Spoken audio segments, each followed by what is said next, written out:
All right.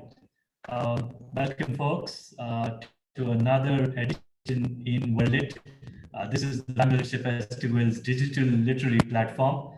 Absolutely delighted to have with us Paddy Upton and Harsha Bhogle today. Really not much introduction that both these folks need. Paddy is most recently famous for his book, Barefoot Coach, and we'll be talking about that.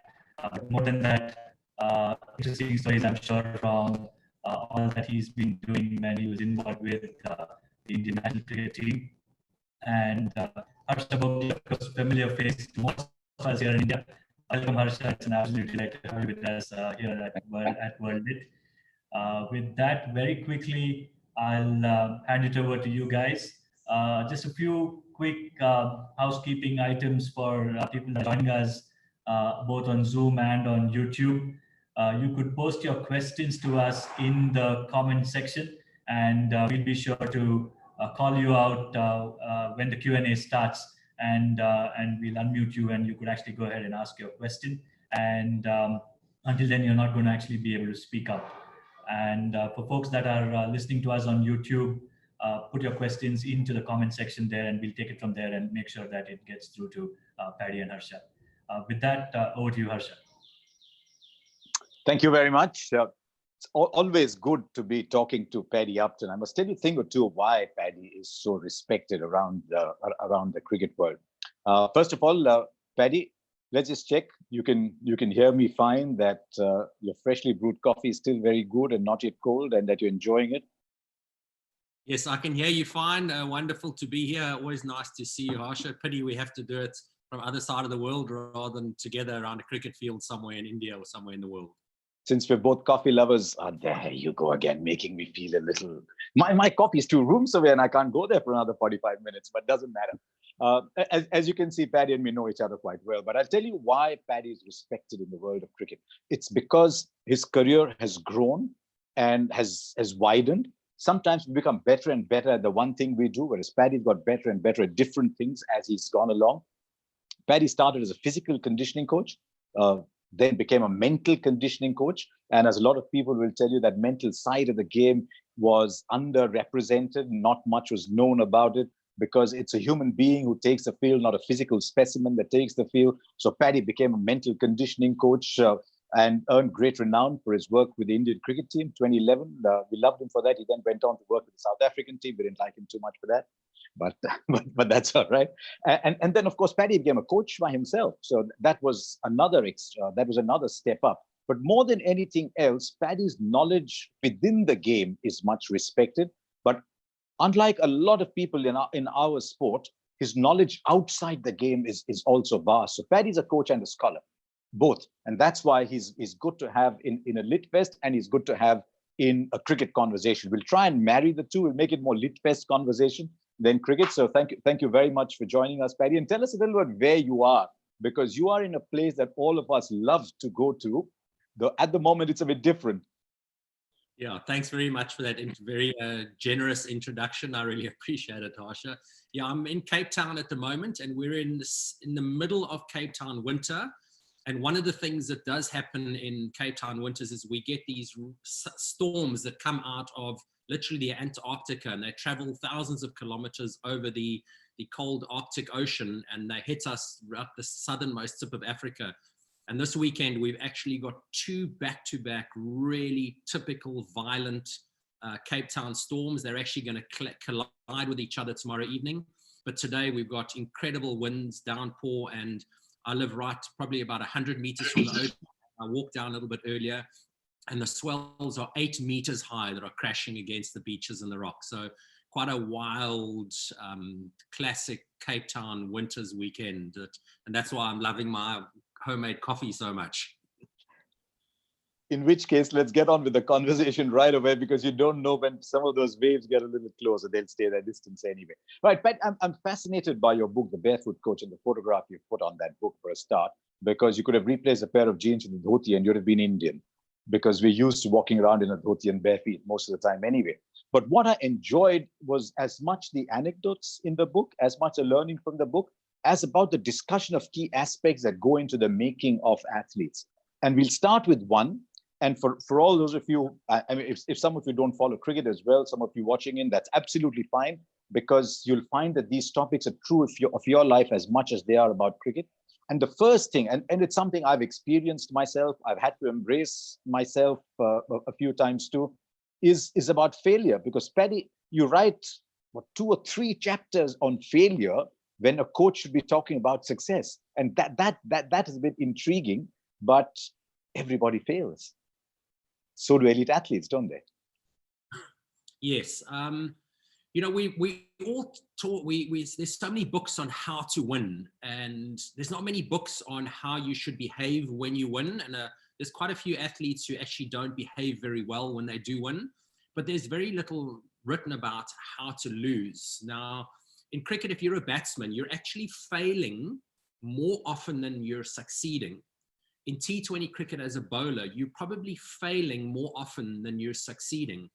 As teams, you know, the best sports team in the last century is the New Zealand All Black rugby team.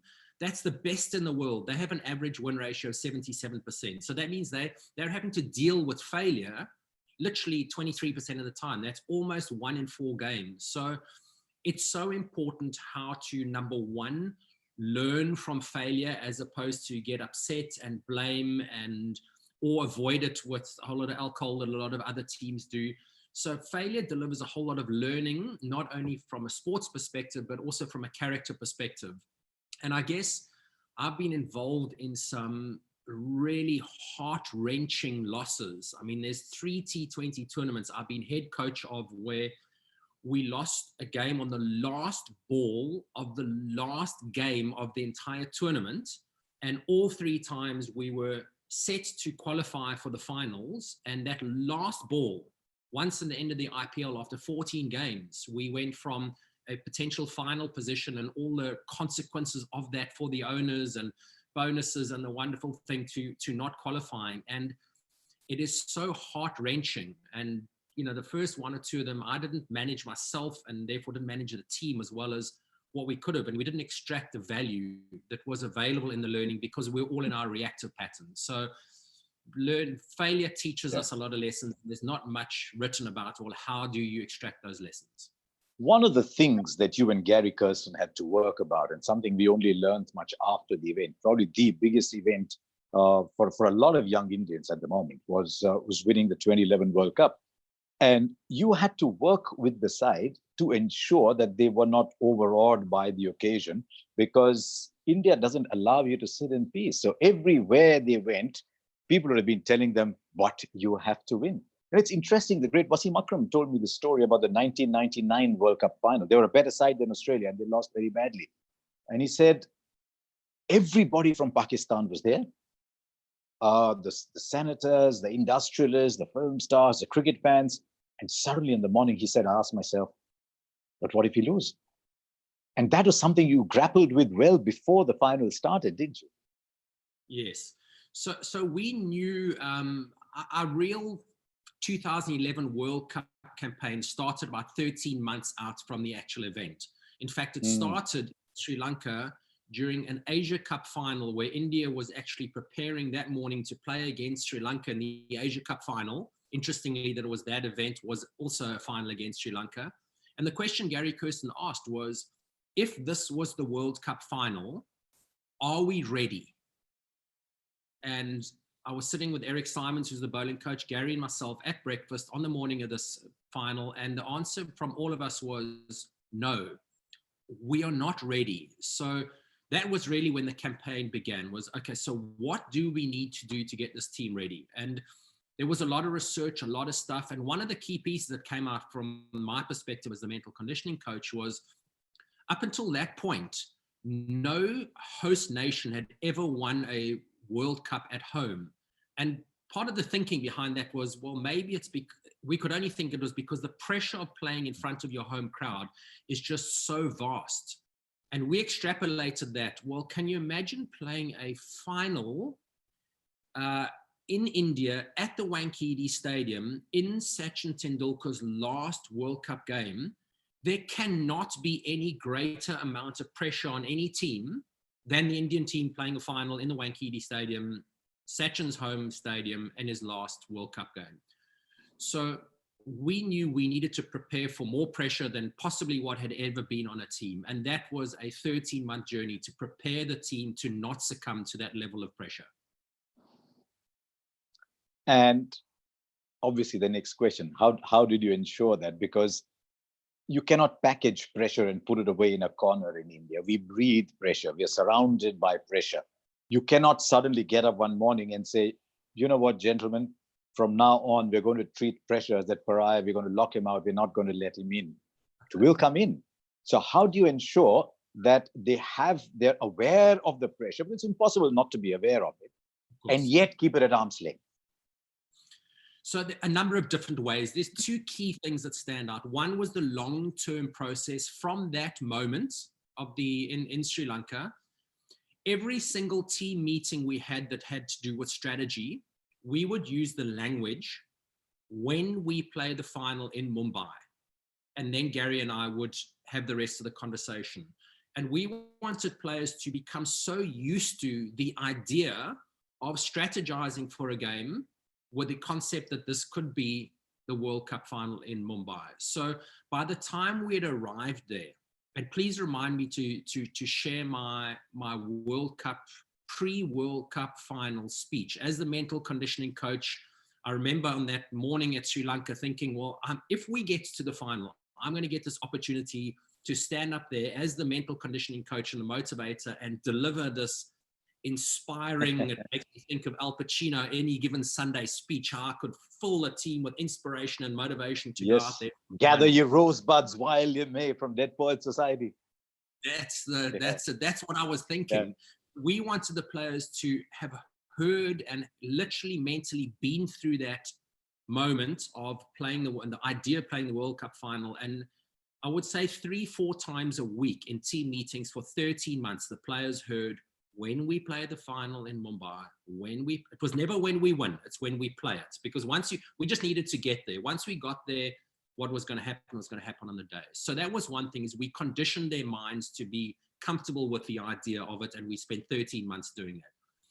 The other big thing is, in the beginning of that tournament, we were talking about the idea of pressure. And we embraced the conversation as opposed to try and run away from it or pretend there wasn't any such thing.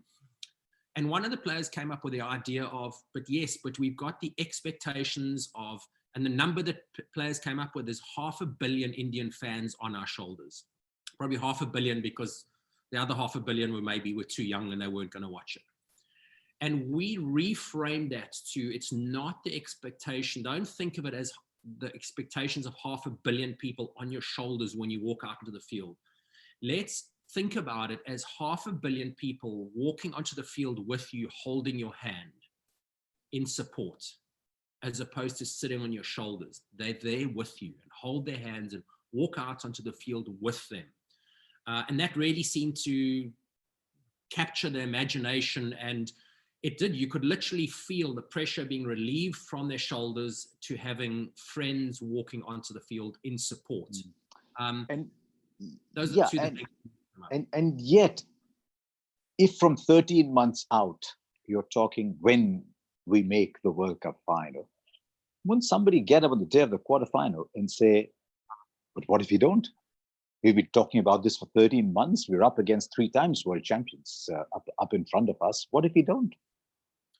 So in the lead up to the tournament, that was the language. Once we got into the tournament, there was no more talk of the final.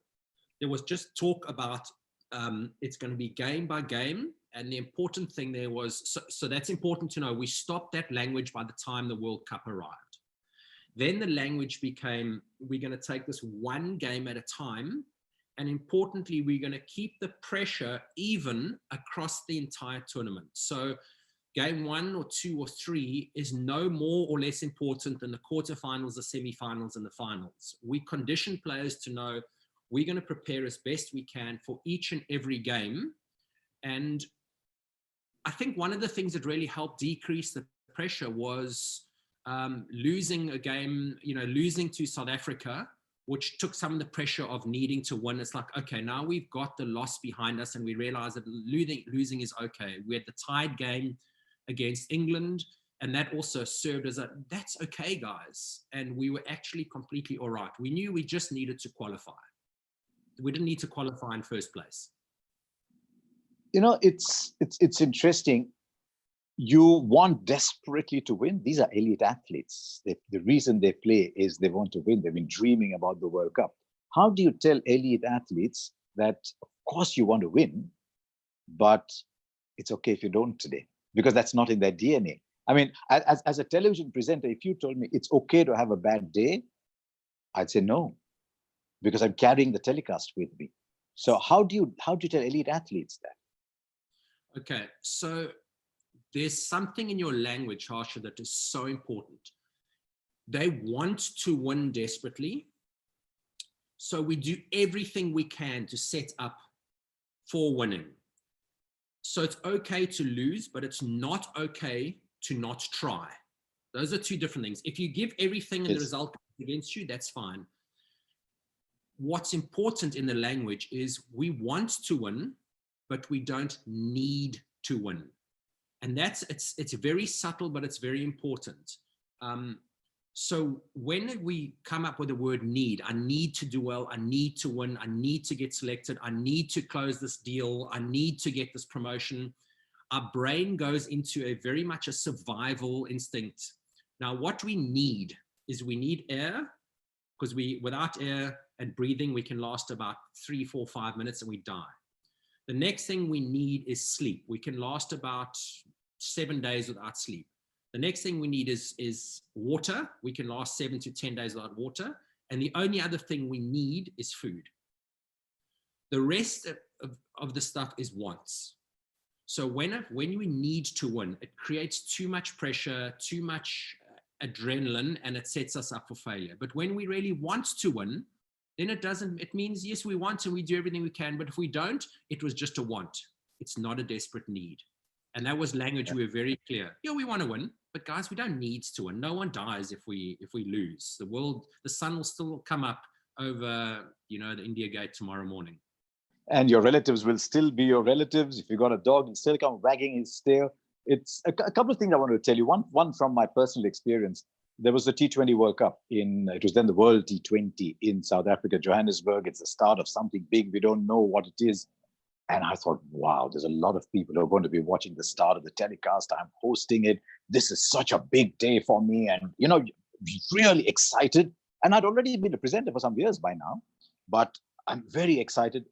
Paddy, every single thing that could go wrong that day went wrong. Some of it was probably my fault. A lot of it wasn't, but it did go wrong.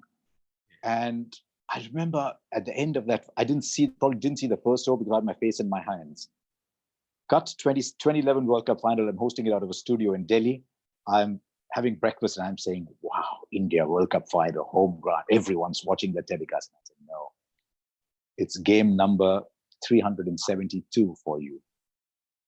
You did 371 well, do 372 well.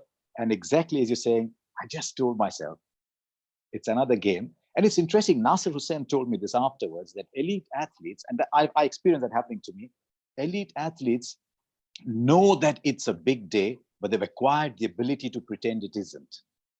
Yes. And that must be tough. He gives the example of putting a 20-foot by 3-foot plank of wood on the floor and asking people to walk on it. And then says, put the same plank of wood. It's the same plank of wood you're walking on, but put it between two buildings 70 meters in the air. Can you still walk on it? So I'm fascinated. And the reason, a lot of you are wondering why I'm going on and on talking to Paddy about failing and getting it right, is because a lot of the times teams lose because they're afraid. And that is why you condition them. And that's why I'm fascinated by this discussion. Yeah.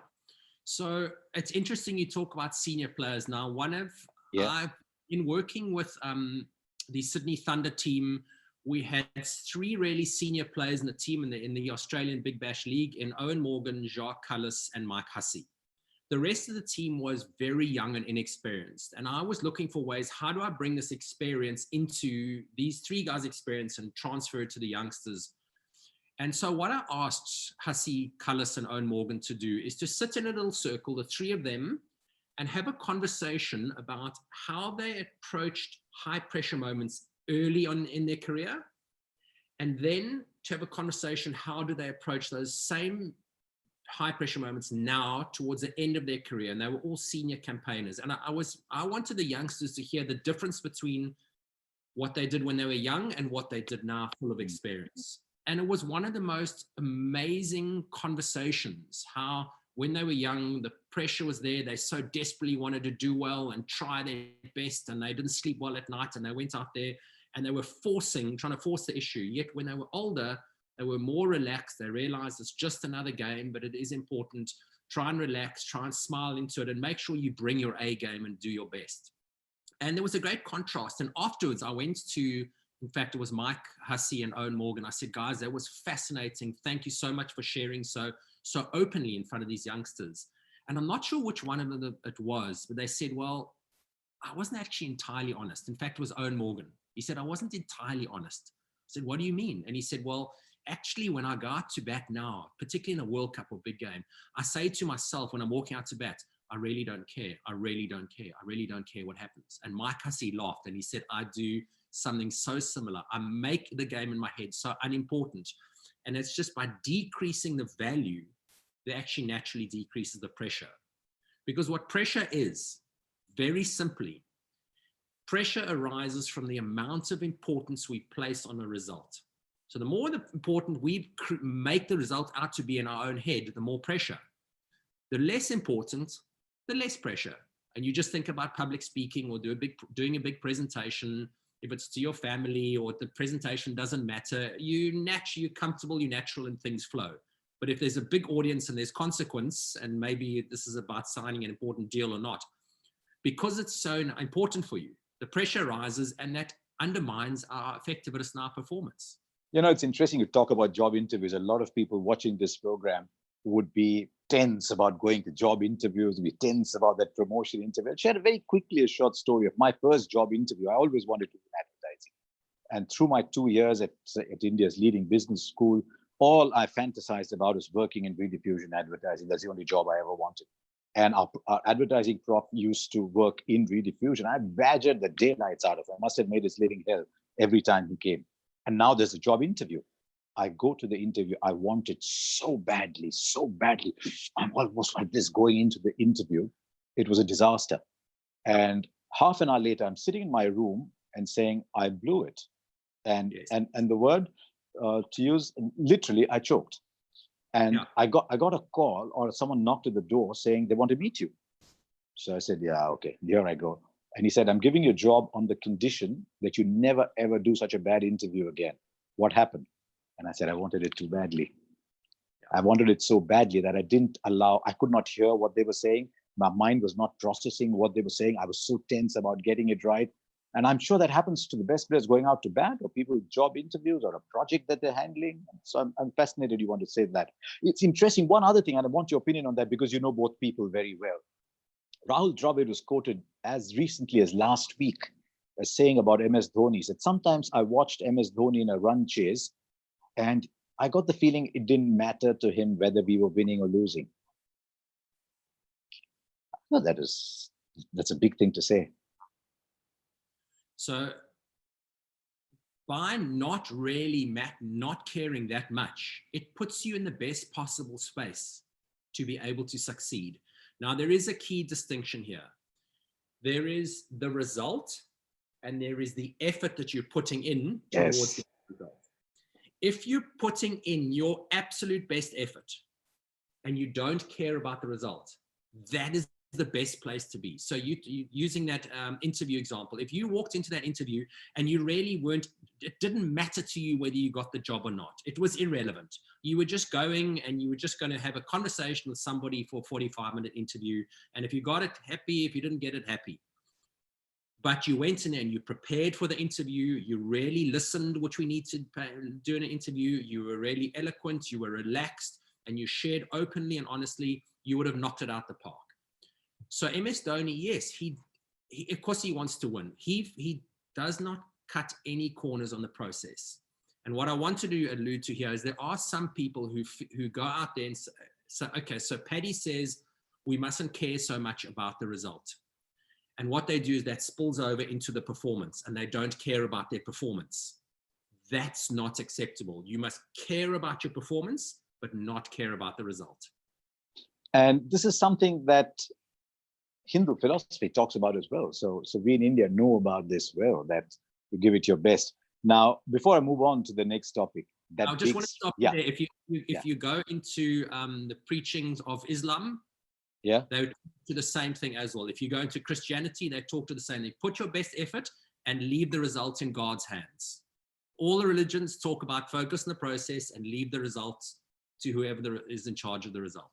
In fact, I'm Googling it as I speak to give you the exact translation. But that's taking us away from what we want to talk about. Before we go on to the next topic, I want to talk to you about, which is preparing for success, and some other fascinating things that you want to talk about. That speech you prepared for 13 months on the day before the final. How long was it? So in my head, I was thinking this through. I'd lie in bed at night, trying to imagine what it is. And I even started. How many times did you rehearse the speech to the fan? A lot. Yeah, I can imagine. Really, that was going to be my moments of glory. And I watched Any Given Sunday, and I watched Al Pacino's speech, and I was like, okay, what can I take from that? And by the time we got to the night before the final, and I think it would have been, I forget the exact date, 1st of April, I think. When I got my chance to stand up after Gary had done his strategic conversation, there was time for me to speak, and then MS Dhoni would finish. And almost my exact words to the team, which is exactly how I felt. It was delivered in the same calm tone I'm going to deliver to you now. And it was something like, and it was as short as this: gentlemen, tomorrow is like a movie. We all know our part. We're all well rehearsed. We are ready. Tomorrow it's about going out and doing what we know to do, and the result will look after itself. I was that confident that we were prepared for the roles we were going to play, and it was just a case of, like actors, going out and delivering our performance. And if anything, MS's speech must have been even shorter. But that's for another day. If you have a speech like that, it would count as a long speech. You talk about preparing for success. And before we get there, a word for all of you. It might seem a slightly alien, difficult concept that you desperately want to win, but tell yourself that it doesn't matter. And I'm not a Tendulkar. I'm not a Callis. I'm not a Lara. I'm not a Vaughan, but it's worked for me. So if it works for me, there's no reason it can work for you. So it can work for simple people too. People like you and me. Preparing for success. One thing I've noticed, Paddy, with all the great players, with all the great achievers, because I saw great people in advertising. I saw through the corporate speaking programs we do, we meet a lot of interesting people. They have a routine. They're very good with time. They don't waste time like I do. They're not fooling around on WhatsApp or Twitter. They're very focused. This, and then this, and then this, and then this. And then I thought to myself, do I have a routine on a good day? And it turns out there is. But you worked with people in far more high pressure situations. Yes. So very good question, that's Harsh. So what's really important is that an individual finds their own routine that works for them. Some people, the more meticulous A-type personalities, need a lot more structure, a lot more time, a lot more detailed routine. The more impulsive, spontaneous, creative types need a little bit less routine, because too much routine constricts their thinking. So it's important to find your own routine. And the routine needs to have a very good reason. One is preparing for the event. And part of the routine also needs to be relaxing and having time out. So I'll use a practical example is during that 2011 World Cup, we had about 4 to 5 days between each game, which in a cricket context is actually a very long time. Yes. Normally in bilateral or tri-series, you have 2 days between games. So you have a day to recover and decompress, a day to travel, and then maybe a day to get ready. So there's a nice rhythm and a routine. You have 1 day to really get ready. During the World Cup, you could be in the same venue, in the same hotel room. Because of the security restrictions, you're stuck in that hotel for 5 days. If you're in your routine and you're preparing and planning, and you're playing that game over and over in your head, what happens is you get mentally exhausted. Yes. So part of the routine is not just preparing for the event, but it's also very deliberately, once you're prepared, then to have downtime. So part of players' routines is, once I'm ready and I get on the bus, it might be just to listen to music and not think about the game. When I get to the ground, I mean, I remember players like Sehwag. Part of his preparation was to be joke and laugh and have fun. That's how he got himself comfortable in a good space. A lot of players listen to music. So routine is important, or your habits are important. They need to be yours, and they need to include chilling and relaxing. Once you're prepared, you need to get your mind off whatever it is. If you've got a big presentation or a job interview and you spend 4 days doing the job interview over and over and over and over again, you'll end up walking to the job interview mentally exhausted. Sehwag even sang while he was batting, didn't he? Sometimes we picked it up on the stump mic. He even sang when he was batting, but he was a character. I mean, you've got to handle people like Sehwag, and you've got to handle people like Gambhir, and imagine the two of them actually opened the batting together for so much, close friends, and yet as unlike each other as possible. And yet you've got, and yet both have to have their own routine that doesn't clash. Yeah, I mean, just on that music, it's one of the most underutilized tools of becoming present and relaxing the mind.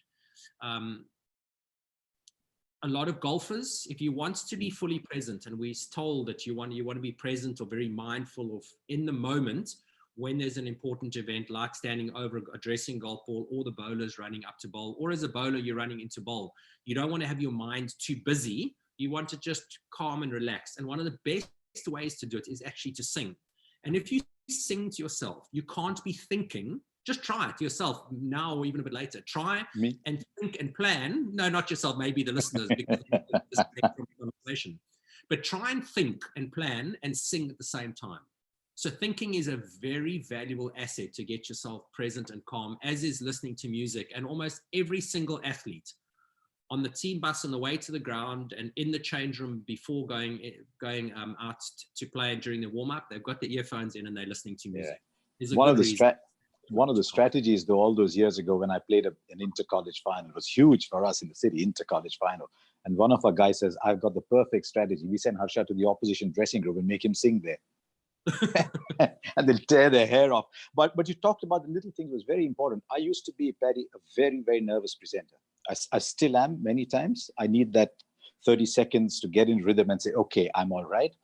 And my producer and me had worked out, he'd tell me in my ear, just as the music is playing and you're getting ready, our code word was breathe. Yes. Because I would be, hello and welcome. And he'd say, breathe. And I would literally go like that. That was our code word, breathe. Because when you're tense, you don't breathe. So I fluffed my interview because really I wasn't breathing. And so when I became a presenter, that was our key word. Me and Michael O'Dwyer, I don't know if you know Maud, our key word was breathe. And I was very lucky to work with very good producers thereafter with whom I established this pattern. You talk in your book, Paddy, about the need to be a good person. And I thought, I said, Paddy must be right. You must write a book on spirituality, because you get all kinds in our sport. You get the devious, you get the cruel, you get the kind, you get the genuine team players, you get all kinds. And if you look at the list of successful people, that encompasses all kinds too. So what's this about being a good person? So that's a very good question. You know, that was one of the 4 goals that Gary Kirsten and I had privately written down in the airplane flying over to India to take over the job for the first time. We had 4 goals. One was to take India to the #1 test team in the world, a position they hadn't been. To win the World Cup, we knew to do that, we needed to create a happy team environment. And the 4th one was to help the players to become better people. We never shared the 4th goal with anybody until well after our 3-year tenure with the team. Interestingly, if we take a step to the left and we look at, I mentioned earlier, the New Zealand All Blacks, the most successful team, sports team in the last century, and more recently, without their win ratio is over 80%. One of the New Zealand rugby team's mantras, and this is the most successful team in the world, is better people make better All Blacks. So there must be something in it. And for me, you know, in doing the mental conditioning coaching that I've done over, you know, I've been doing it for 20 years now. And probably one of the single most important things that I learned was the more secure an individual is within who they are as a person, separate from being a cricketer or a footballer or an athlete, that the more secure that they were within themselves, that Paddy Upton is within himself, and that I know what my strengths are, I know what my values are, I know who I am, and whether I succeed or I fail, it doesn't change my identity. When someone has those deep roots as a human being, separate from being an athlete, they don't have nearly as much fear. They don't have fear of failure, because fear of failure is an ego thing. What will I look like in other people's eyes if I fail? Where someone is secure within themselves, no, I might fail and I might succeed. And whether I fail doesn't make me worse or lesser person. If I succeed, it doesn't make me a better person. Two of the biggest mental obstacles to success in sports and possibly in life is, one is fear of failure. The more secure within yourself, you don't fear failure. You know it's just part of it. So you don't succumb to fear of failure. And the other one is pressure. And as I said earlier, pressure comes from the amount of importance we place in the result. And why do we make a result important? Because in somewhere in our ego, we think if I get that result, I do well, I will look good, I will feel good, and I'll be judged to be more or better in other people's eyes. Where someone who's really secure within themselves, Rahul Dravid is a real icon for me in that regard, a Hashim Amla. Whether the team won or lost, whether they got runs or not, it didn't impact who they were as human beings and how they felt about themselves. So they didn't need constant mental conditioning coaching. They just needed to ground themselves in being as good a person as I can be. And when you're secure within yourself, you can enter a big moment knowing I've done all my preparation. I'm going to be the best I can be. And I know I'm not tomorrow. Today, I'm the best I can be. Tomorrow, I'll be better. I can work on something and be more skilled and more knowledgeable. But today, I'm okay with who I am. And if I win or I lose, I'm still okay with who I am. I'm not more or less. And that's what I mean by number one. And the other thing is when I talk about happy team, a good person has values that serve other people or a greater cause, something greater than themselves, ahead of their own selfish needs. And when you have somebody like that in a team environment, and you've got the majority of the team like that, you have got a team who are working together as a team, which is something that Gary and I worked hard with the Indian cricket team, is create that environment where people really celebrated each other's success and thought about others at least as much as they thought about themselves. If a lot of you are wondering why these two people who get to see great cricket matches are talking about these kind of things, it's remember the guy who goes out to bat, or the spinner or the bowler who's bowling the last over of a T20 game or a test match, is the same human being that you are in your profession as well. It's just that he's performing in front of many more people. You're performing maybe in front of fewer people, but it's the person who goes out to play. And that's why in our sports and everything, we talk about understanding the whole person. Some people like pressure, some people don't. One of the things that Paddy and Gary did around that 2011 Indian team was to bring one of the most daredevil explorers in the world to work with the Indian team for a week or so.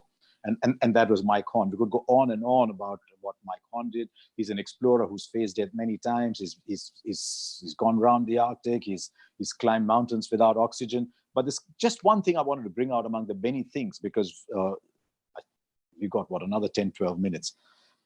He said, imagine and visualize. He said he always visualized himself there, where he was going to be. He always imagined, and he said when he climbed the peak at 8,000 meters, he'd already been there before. I mean, the stories of his bravery are, we could talk about that for 2 hours, but this is the one thing that I pulled out. He talked about the will to win being greater than the fear to lose. We've talked about that a little bit, but also about imagining and visualizing. And that's something a lot of great players have told me. And I've noticed that with presentations as well. I like to go to a venue that I'm presenting and just look at the venue. Even though I'm not playing, I go to the center of a game before him and I just look around and imagine what it must be like, even though I'm not actually playing. But for the people actually playing, this is a big part of their preparation, isn't it? Yes. So again, you're talking into the concept of visualization, which is certainly not something new in the world of sports psychology. The reality is there's some people who that really is their learning preference to visualize. Other people, it's not necessarily their learning preference, and they struggle to project themselves into the future, into that position, to feel the feeling and smell the smells and be there. So for some people, visualization really works. For others, it works a bit less. But what is important is that we imagine ourselves succeeding, and then we use that experience to go, okay, so what are all the things I need to do to set up the best chance of succeeding, which feeds into my planning and the kind of habits and the things I need to do to prepare for success. But it would be naive to say, only think about success. Mike Horn also thought about what are all the things that might go wrong. Correct. You don't attach yourself and you don't dwell on that too much, but you look at all the things that can go wrong and you say, right, what are all the contingencies that I need to put in place to prevent that happening? So when I go into the environment, I'm chasing success, but I'm also prepared for the things that might go wrong. And when we're prepared for success and for failure, it frees us up to be able to relax into the moment, knowing I have done my homework. And that's one of the language Gary and I used a lot with the Indian team is, and everyone would recognize it. I mean, I wonder how many people listening in, there's 170 odd people listening in, how many of you know what it feels like to walk into an exam, maybe at university, at school or college, having studied the entire book, the entire curriculum? Because when you do walk into an exam having studied the whole book, you're in the best possible mental space compared to, I guess most of us know what it feels like to walk into an exam having cribbed or cut corners. What does that feel like for you? And just come, I mean, it would be interesting to type into the chat there. What does it feel like when you go in having cut corners and not fully prepared? What kind of work come up there? I'll tell you what happened to me. Yeah. So what I'm saying is, in preparing for an important moment, prepare for success, prepare for failure, the better prepared you are, the more you've studied the book for that particular exam, the more you can go in with confidence and the more you set up for success. Yeah. And when I cut corners, it's amazing how it happened to me when I'm preparing for an exam. There's always that one chapter you say, okay, I don't have time. And that is where the question comes from. And our next talking point is about a certain category of people. I found that part of the book fascinating. It's only 2 pages in the book, but I found it fascinating because a lot of you have met these people. All the people, all of you who are watching this program have met the people we're going to talk about. And these are the psychopaths. I remember when I first talked to Paddy about psychopaths, I'm going to drop him back to the hotel after we'd done something. And Paddy, all that I was thinking about on the way back to my office after I dropped you off was psychopaths. I said, never thought about psychopaths in the world of sports, psychopaths in the world of business. I'm going to take the liberty, there, I've got that. I'm going to read a chapter that's at the bottom, read a few lines. I've seen the so-called attributes of mental toughness in psychopaths, which help deliver results on the field. I've seen how fans, friends, and the media adore these people. I've also seen what it looks like when their mental toughness is unmasked as psychopathic behavior. They come across as being narcissistic, self-serving, compulsive liars, manipulators, without any remorse and an inability to take responsibility for their errors. And yet, they're also very charming people who can, I mean, they're people you look at them and say, I want to like them. So yes. It's a strange breed of people that you've seen on the sports field, but I'm sure they exist in the corporate world among lawyers, doctors, politicians, everywhere. Psychopaths, it's almost a daunting word in itself. It is a daunting word. In fact, so much so that I did have a chapter in the book on psychopaths, and my publisher said, this is a little bit too heavy. It might get serialized. It might get serialized on Netflix. So I was actually asked to leave that chapter out. But you've described psychopaths there. They're highly functioning individuals who are far more clever, far more strategic, cunning than you and I will ever be. Someone like Donald Trump ranks very highly on the psychopath scale. I mean, that's been documented.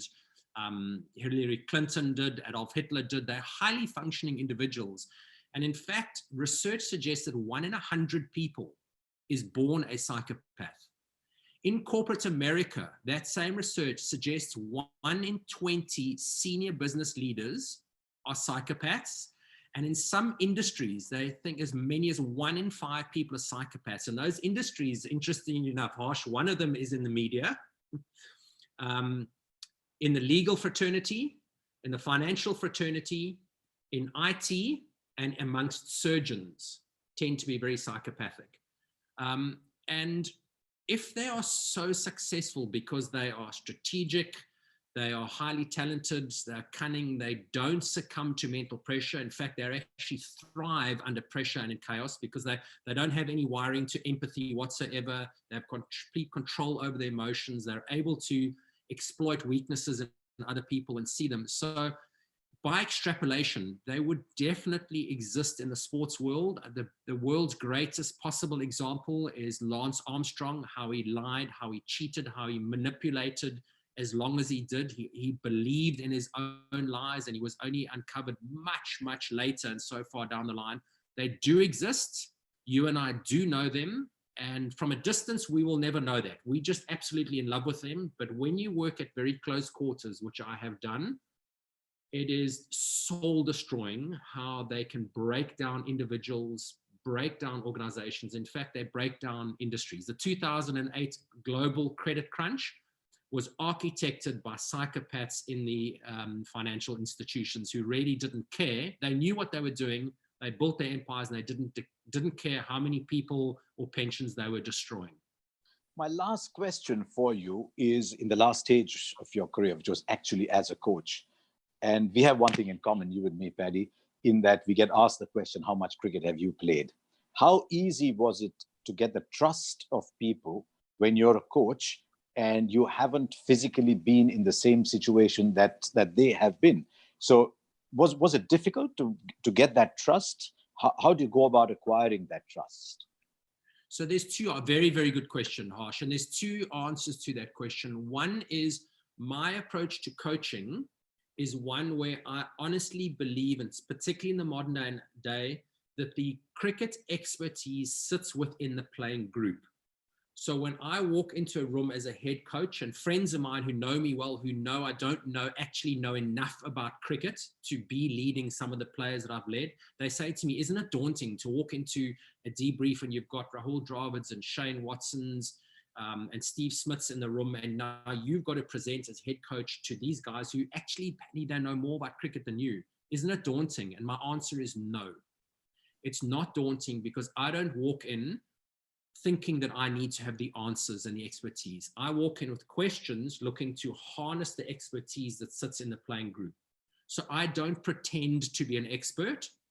So there is no real threat. And the players know that I don't stand up there and pretend to be an expert, number one. And number two, I guess my credibility as head coach started, my first ever head coach job was in 2013 with the Rajasthan Royals team. And Rahul Dravid was the captain at the time. And Rahul, he endorsed me to the players. So when a senior player like that gives you the endorsement that says, I want Paddy here and trust Paddy, he's not necessarily a cricket expert, but he has a very different expertise, which is in coaching. So I got automatic buy-in because someone like Rahul, who is such a senior statesman, said, I buy into this guy, listen to him. He's got a very different approach, but give it a chance. You know, when you and Gary first came across, I chatted a lot with Gary. I like Gary's soothing, calm nature. And he said to me something very interesting. He said he walked up to Tendulkar. Now, remember that Tendulkar's playing international cricket before Gary started playing international cricket.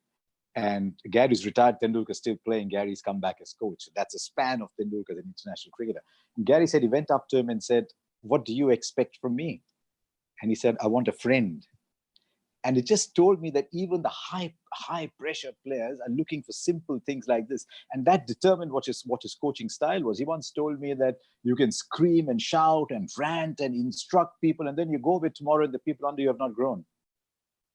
Yeah. And I found that very interesting. Far too many CEOs, far too many leaders pretend they're in the army and they're taking their team along with them and say, march, and then you march, and then they say, pick up your weapons, and you pick up your weapons. So I thought that was interesting, that when the leader goes away, he's left nothing behind, or she's left nothing behind. So when you have power, you need to diminish the power of other people. You need to have power over people, and you walk away, your power disappears. When you come in with influence and you share and you grow other people, when you walk away, your influence actually grows. And if I could just have a little chew on a bone, that is one of the bones that I've chewed throughout my career, and that is of the old school, authoritarian, hierarchical, my way or the highway, dictatorial leadership style that we see in sport, where the coach is the all-knowing and dictates for people what to do. And in the Indian corporate environment, that's very prevalent still, that very paternal, hierarchical leadership style. It is not relevant for the current modern era. It worked yesterday when the leader got to that position because they knew more than anyone else and they needed to tell people what to do. So it was a content-based leadership. Today we live in the knowledge era. There's no way that you can be the content expert in anything, because all information is out there, freely available to everybody on the internet. So we're now leading in a knowledge-based environment, which I mentioned earlier. That's my coaching approach that didn't get very much resistance, because people have the opportunity to go and access information and knowledge for themselves. So leaders need to walk amongst their people. They need to empower them, and actually they need to serve their learning and growth, as opposed to dictate and direct what they need to do. That's dysfunctional, disempowering leadership of yesterday. That still, there's too much of that around today. And in tomorrow's leadership, and as we move forward in this post-COVID world where now people are sitting at home and we can't directly instruct them, it's really not going to work. We need to empower people rather than dictate to them. The worst leaders I've met are those that said, we won because of me and we lost because of you. So it's fascinating, Paddy. We've got time for a few more questions, I think. So maybe we can get the moderator in to get those questions. But I hope you realize why we spend so much time talking about the mind of an athlete, because it's the mind that determines what the body does very often. And in recent times, Virat Kohli has talked about that himself a great deal, about how he's chiseled his body, but how his mind has become different. So happy to take questions if there's any chat room. Yeah, Harsha, if you could just pull up the Q&A. I think we have around 20 odd questions. If you want to give it a quick scan, maybe we can take 4 at the most. I don't see us being able to do more than that. Do you want me to pick the first one? What do you want to do? Sure, go for it, and I'll queue up some of the others. Okay, Paddy, your mental strength. Good luck with picking questions from here, because there's some very, very good questions. I'm reading through them. Paddy, if you're seeing it, are there things that you want to pick and respond to? Go right ahead. It makes it easier. I'm going to leave the pressure on Harsha. Why should I take it on myself?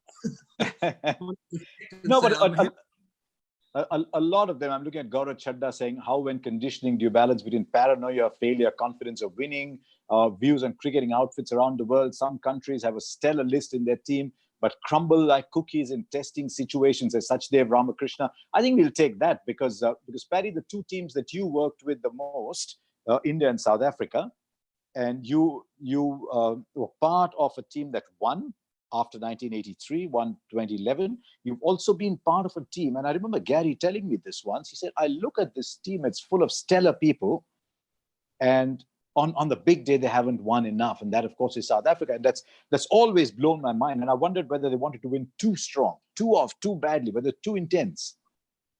Yes, so you're referring particularly to the South African team and choking. In this case, yes, with no disrespect. It's something that happens to all of us. It's happened to me.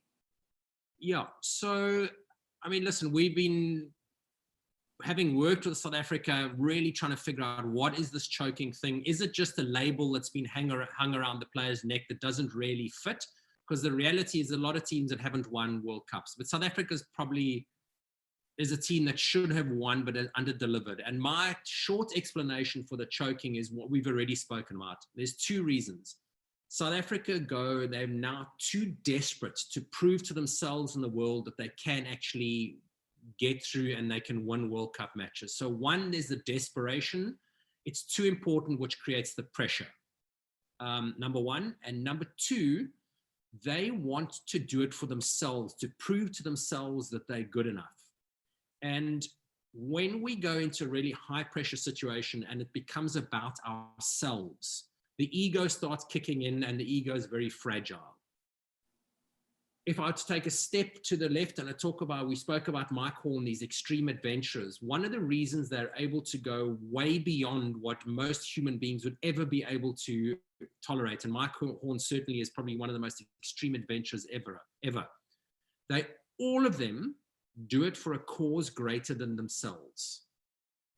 So when things get really difficult, really tough, and Mike Horn doesn't feel like climbing out of his tent in the Antarctic when the wind is blowing at 140 kilometers an hour and it's minus 40 degrees, and he's got to tow a 150 kilogram sled by himself across ice. Who the hell wants to get out of your tent and go into those conditions and do something like that?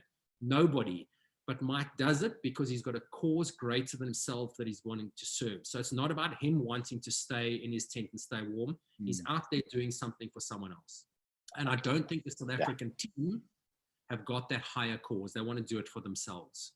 And yet, the Indian team, going into 2011 World Cup, we were doing it for for India, for the Indian population. We're doing it for the fans, and a lot of players were doing it for Sachin Tendulkar. So they were plugged into a cause greater than themselves. And it needs to be said that South African team for a long time was the best sporting outfit in the world, that South African cricket team. I'm going to look at another question. This is Prakash Hariharan saying, the top 2 mental strengths and the 2 areas of weaknesses that you find in people and that you might have worked on. So I've already mentioned, I think the 2 biggest mental obstacles as opposed to weaknesses is fear and pressure. And probably the biggest mental strength is self-esteem. Being okay with who you are as a person. Number 1. And number 2 is the other mental strength is knowing that there is no such thing as mental strength. Feeling vulnerable, feeling scared, feeling insecure is perfectly normal, and to be able to embrace that and accept that. And that talks into, it's been much publicized, the comments are made about Gautam Gambhir being somewhat insecure as an individual. When he got the International Test Cricketer of the Year trophy in his first interview, he said, this does nothing to change the insecurity I have within myself. But what Gautam's strength is he didn't fight his insecurity. He went out and he focused on the task despite feeling insecure. I certainly, as a mental conditioning coach, I have vulnerabilities, I have insecurities, I have doubts, and I have fears. But I don't try and hide them. I just accept them and I keep focusing on what I need to do.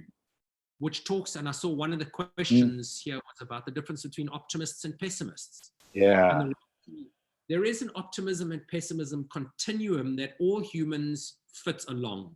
On the one side, let's say it's extreme pessimist, looking at everything that can go wrong. On the other side is extreme optimists, and they only ever see things that can go right.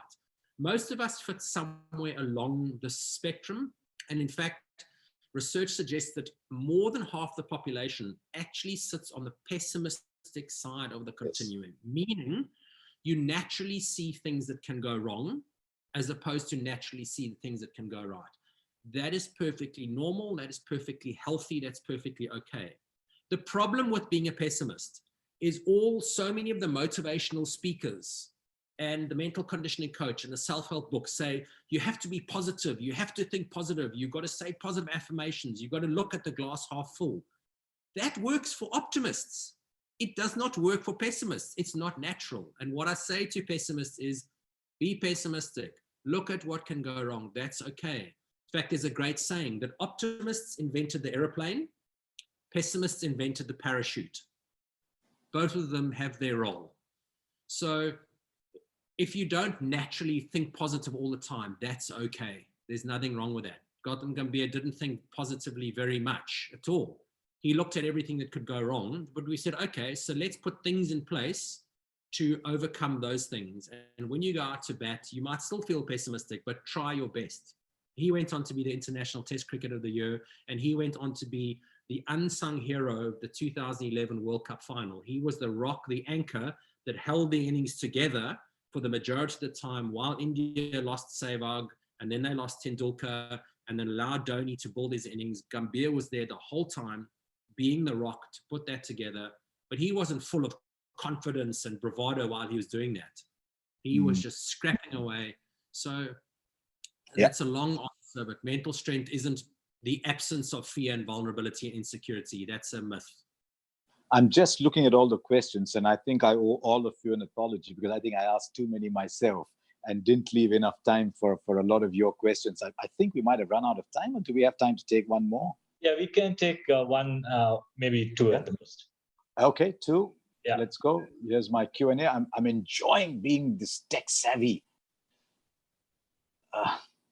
Paddy, 2011, about Yuvraj's illness. Here's an interesting one. Shane Warne famously downplayed the role of a coach, often mocking John Buchanan. How does a mental conditioning coach make a difference to an all-conquering team? Say the Aussies of the 2000s or the West Indies of the 80s. It's interesting too, Paddy, that the players like Shane Warne, who was so driven, didn't feel the need. And yet I met a lot of those Australian players who say that someone like John made a difference to their life, because there's different kinds of players in a team, isn't there? Yes. So when you've got a great team, you don't need a whole lot of technical or strategic coaching. So certainly that Australian team under John Buchanan, around the Warne Wars, McGrath, etc., Hayden, Ponting, Gilchrist, everybody. They didn't need technical, tactical, or strategic input, but you still need someone to keep it together and grow these individuals. One of the best quotes that I came across, stories I came across, which for me describes what I believe coaching to be. I believe coaching to be growing human beings for a lifetime of success, not only on the field, but off the field. And it was actually a coach by the name of Amos Stagg. And someone said to him that his team did really well. It was in America. And someone said to him in the interview afterwards, so do you think you've done really well as a coach, that this team of fairly underdogs have done well? And he said, I can't answer that. I can tell you in 20 years' time, when I see what kind of individuals these kids have turned out to be, only then will I know what kind of a job I did as a coach. Yeah. And our job as coaches and leaders is to build people, not just to drive short-term success. Like Darren Lehman had the Australian team 2 years ago so focused on short-term success that it became okay for a senior player to coerce a young player in Cameron Bancroft to take a piece of sandpaper on the field to go and sandpaper a ball in order to win at all costs. That is coaching for an immediate short-term result, which I don't buy into at all. As coaches and as leaders, we need to be building people, particularly if we're coaching younger people. We need to be building them for long-term success in all of life, not just to win a cricket or sports tournament at the end of the season. I'm not that coach at all. I don't buy into that win at all costs. I'm glad to hear that. It's interesting too for the person who asked that question. In my best years as a presenter, I had a producer who couldn't face the camera to save his life, and yet made me thrice the person I was, simply by showing me what I was capable of, because I was a pessimist. I didn't believe. And so I can see where you're coming from completely, Paddy, from my life. And the reason I keep bringing up my story is not to say, look what a great guy I am, but to tell all of you who are like me that these things are good for you as well. We've gone past the Shane. I'm going to follow the answer to my last question from... Sure. There was a question here. I just need to scroll back to see you answered around the man-catting incident that often gets brought up. Yes. I just want to acknowledge who's answered that question, asked that question. I can't see it now. My apologies. Prashant Paul. Prashant. Okay. Prashant, thank you for that. Okay. When I speak about creating a team of good people and doing things right. So the man-catting, for me personally, it's using what's within the laws of the game. Yeah, go on. Okay, sorry, I was just checking the It's the teams that I coach. I personally don't believe in the kind of team environment we create is one where we're not going to go and artificially manipulate a ball to reverse swing.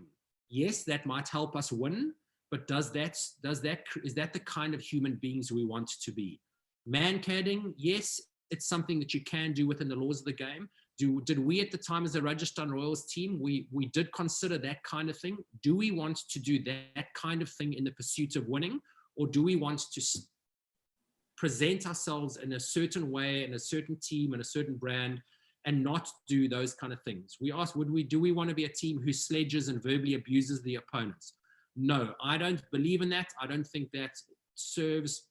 It says something about a character of an individual if they're prepared to abuse another human being in order to distract them in one moment to lose their wicket. Do we want to be that kind of person? And the answer is, the teams that I like to put together is no. We won't verbally abuse. We won't use sandpaper and cricket balls. And we choose not to be those guys who man-cad an opposing batsman. If he's stealing ground, we'll talk to him. We choose not to be those kind of individuals. And if other people choose to do that, David Warner wants to verbally abuse people. He wants to coerce a youngster to sandpaper a ball. If Ashwin wants to man-cad, that's absolutely fine. That's their choice, but it also is a reflection of their character. And that's a choice. I'm not going to judge that, but others will judge that.